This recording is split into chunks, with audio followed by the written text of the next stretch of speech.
Então tudo que se dá, tudo que ocorre pode ocorrer, né, seja como ser ou como pensamento, se dá nessas relações dinâmicas. Essas relações, elas são configurações. Eventos figuram juntos com outros eventos. Configuram. Essas configurações concretas são redes. As configurações abstratas são os grafos. O enredamento, pessoal, uma relação é o jogo de uma unidade, de uma multiplicidade. Aliás, daí vem a importância tão grande que tem a noção de tese, antítese e síntese em Hegel, né? E as tríades em Hegel. Por que tríades? Porque a forma mínima da relação, a manifestação mínima de uma configuração de eventos, é dois eventos enredados. Ou se você quiser falar de um evento enredado nele mesmo, né, tu vai ter que ter um evento e a relação dele com ele mesmo. Então vocês têm o quê? Vocês têm no mínimo dois eventos, ou um evento desdobrado em dois, né, e a relação entre eles. Essa estrutura é uma tríade. Então a fascinação do dialético com tríades, né, eu acho às vezes um pouco exagerada, tá? Mas no fundo a explicação está aí. É que a forma mínima de uma ontologia relacional é uma tríade. Tá? Dois eventos e a relação entre esses dois eventos. Certo? Ora, dois eventos, uma multiplicidade. A relação é a unidade. Isso remete ao dialética do uno e do múltiplo do Platão tardio, que eu estou pressupondo aqui e não vou aprofundar. Precisaria no semestre inteiro para a gente fazer um diálogo com Platão. Eu remeto vocês àquele meu artigo chamado Platão ou Platonismo, certo? Uma rede é unidade, uma multiplicidade. Ou a multiplicidade e unidade. Por quê? Porque é um certo modo como se dá a coerência. E coerência é relação. E a relação se dá na sua forma mínima, né, na forma da tríade. Essa é a estrutura, certo? Podem ter mais eventos relacionados? Pode. Não precisa ser uma tríade. Não precisa ter dois eventos e a relação. Pode ter 3, 4, 5 milhões, bilhões, certo? Mas no mínimo, dois eventos em relação. E uma relação dinâmica entre eles, certo? Vamos aprofundar um pouquinho mais. Uma rede é um modo da coerência. O modo da coerência é uma manifestação da dialética do uno e do múltiplo. Platão tardio. Olhem só, esse ponto é muito importante. O que é coerência? É só a relação entre dois ou mais eventos. Só isso. Isso é o modo da coerência. Coerência é ordem? Não necessariamente. Aí você tem que ter um cuidado muito próprio assim, com o uso do termo. Vocês vão encontrar muitas vezes o termo coerência aparecendo em física. Mas normalmente esse termo está associado à ideia de ordem.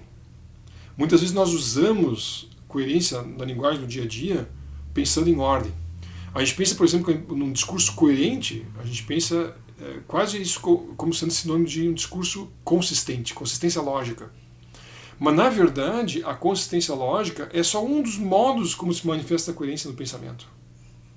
Coerência não se dá só na ordem, ela se dá também no caos. E agora vocês começam a chegar perto, né, próximo de uma teoria do espaço lógico. Por quê? Porque por trás da formação do espaço lógico está a demanda por coerência. Só o coerente permanece determinado.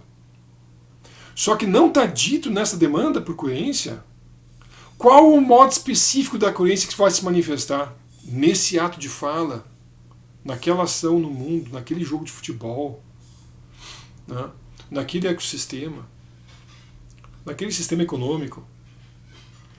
A demanda por coerência, feita por aquela lei minimalista, né, que diz só o coerente permanece determinado, não predetermina o modo da coerência que vai se manifestar aqui e agora. Na verdade, essa demanda se abre a potencialmente infinitos modos da coerência. E esses potencialmente infinitos modos da coerência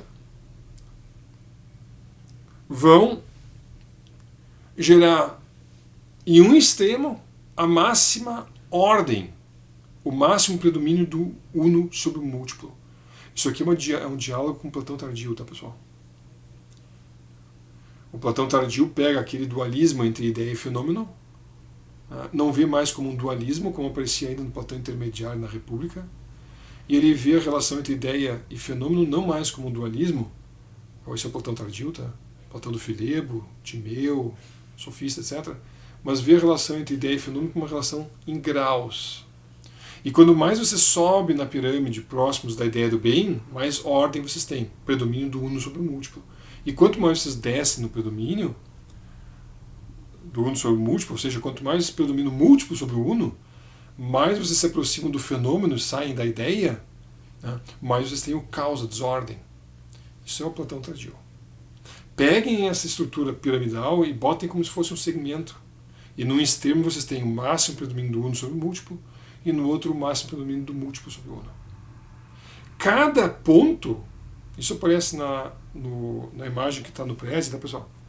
É um modo específico da coerência. Tem um modo, outro modo, outro modo. Quanto mais vocês se aproximam do predomínio do uno sobre o múltiplo, ou seja, naqueles tipos de coerência, aqueles tipos de configuração que revelam mais, né, predomínio da invariância, da determinação, né, e da identidade sobre a variação, subdeterminação e diferença. Quanto mais predomina o uno sobre o múltiplo, os traços do uno sobre o múltiplo, mais vocês vão ter configurações, né, ordenadas. E se você for em movimento contrário, quanto mais predominarem os traços do múltiplo sobre o uno, mais vocês vão encontrar configurações caóticas. Na terminologia de teoria de redes, aqui vocês têm redes regulares, ordem, e lá vocês têm redes randômicas, caos, desordem. Agora pensem a forma mais extremada de ordem. A manifestação máxima do uno sobre o múltiplo de um lado e a manifestação máxima do múltiplo sobre o uno de outro. A manifestação máxima do caos. O que parecia ser uma linha reta, se você pegassem dois barquinhos e fossem navegar em movimentos contrários, um se aproximando da ordem máxima e outro do caos máximo, aquilo que poderia parecer uma linha reta, em que os navios iam ficar cada vez mais afastados, se revela na verdade como um círculo. A máxima ordem é o máximo caos. A configuração de Parmênides, que é a manifestação máxima do uno sobre o múltiplo, reverte na configuração de Gorgias, que é a manifestação máxima do múltiplo sobre o uno. E aquilo que era uma estrutura então linear se torna um círculo e o espaço lógico se fecha sobre ele mesmo. Isso é importante. Mas ao mesmo tempo que ele se fecha para fora, ele se abre para dentro. Por quê? Porque há potencialmente infinitos modos da coerência entre esses extremos. E a ideia que demanda por coerência não exige que esse ou aquele modo da coerência se manifeste numa configuração específica no mundo, numa rede. Tá? Ela só exige coerência, né, que pode se dar entre esses extremos. Mas há uma tendência no devir natural, a manifestar mais aqueles modos da coerência que não estão nem no predomínio máximo da ordem sobre o caos, nem no predomínio máximo do caos sobre a ordem, mas entre eles. Isso é, na terminologia da teoria de redes, representado pelas redes sem escala.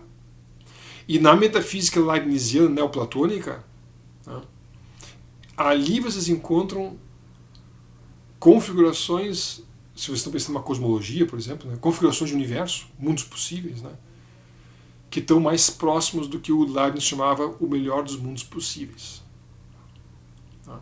Lembra que a metafísica leibniziana partir do princípio de que Deus, quando cria o mundo, pensa no melhor dos mundos possíveis, e o melhor dos mundos possíveis é aquele que se dá entre a ordem e o caos.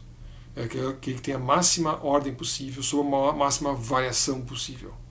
Vai dizer o Leibniz na monadologia. Né? Só que a diferença com o Leibniz aqui é que vocês não têm mais a teoria de uma criação do mundo, vocês têm um universo eterno em evolução, e ao mesmo tempo vocês não têm a ideia de que um único mundo se manifesta. Na verdade, vocês têm vários mundos possíveis, e uma seleção natural de mundos possíveis dentro de um espaço lógico dinâmico, de um campo vasto de possibilidades. Eu vou mostrar isso como a gente aplica isso à cosmologia.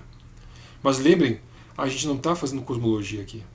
A gente está descobrindo a ideia da coerência e o espaço lógico, enquanto ele inere ao pensamento e à linguagem. E quando a gente pensa em configurações extremas, a gente está pensando no pensamento maximamente ordenado e no pensamento minimamente ordenado, maximamente caótico. A gente está pensando numa dialética entre a lógica formal no extremo da ordem e a poesia no extremo do caos. E uma linguagem que se manifesta preponderantemente entre esses dois, né, fora desses extremos, né, que é a linguagem que a gente usa na maior parte das vezes, na maior parte do tempo. Né. O problema do caos excessivo é que não gera ordem nenhuma. Até os poemas têm uma certa logicidade interna. E o problema da ordem excessiva é que não é adaptativa. Então, mesmo o poema tende a não ser tão desordenado como pareceria à primeira vista. E mesmo a lógica formal mais rigorosa tem uma dimensão nela que não é puramente formal. Então, a ideia da coerência revela o espaço lógico, e esse espaço lógico é o campo de todos os pensamentos possíveis. E vocês descobrem dentro da linguagem a mesma lógica universal, a lógica inerente a tudo que existe e também ao todo da natureza. E agora vocês revelando o potencial de autotranscendência da teoria da linguagem, da ciência da linguagem, vocês conseguem conectar a linguagem com as outras ciências particulares. E é o que a gente vai começar a fazer a partir da próxima aula. Valeu, pessoal.